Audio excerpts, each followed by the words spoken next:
pure language of the law itself and at statements that Trump and other officials made.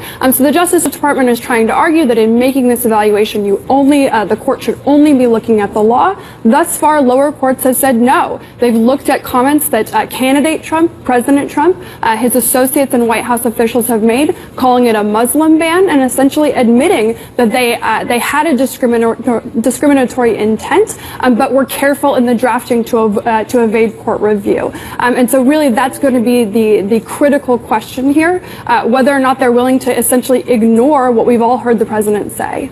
Jackie Kazinis, this is going to be a big decision by the Supreme Court, what they do, how they do it. A lot of the president's reputation on this sensitive issue will be at stake. Absolutely, and they'll be under a lot of pressure to do so. That said, from the president and also from the president's backers. But we'll have to see whether they decide to uphold the lower court or not. But certainly this is going to attract a lot of attention from the White House, and perhaps the more that they're in this, the more it detracts from other things the White House is trying to do and trying to push as far as their messaging.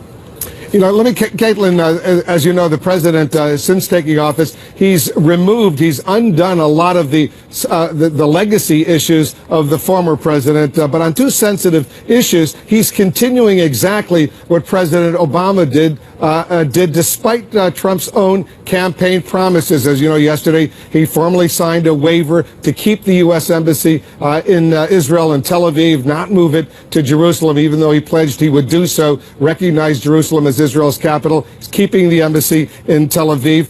He also had the Secretary of State, Rex Tillerson, sign a formal document saying Iran is, quote, compliant with its commitments under the Joint Comprehensive Plan of Action. As you know, during the campaign, he often said that was the worst deal the U.S. made ever. I think he's certainly stalling on them. It's easy to make promises when you're on the campaign trail. It's a lot harder to implement those promises once you're in office. And I think he's realizing that. He has stepped away from some of his major campaign promises. We've seen that with DACA, the H-1B visas, labeling China a currency manipulator. We've seen it time and time again. Now, I think the people who supported moving the embassy would not say that if Trump does decide to move it in 6 months would be fairly quickly, which is what he promised. But I do think that we're seeing he's starting to step away from some of the campaign promises that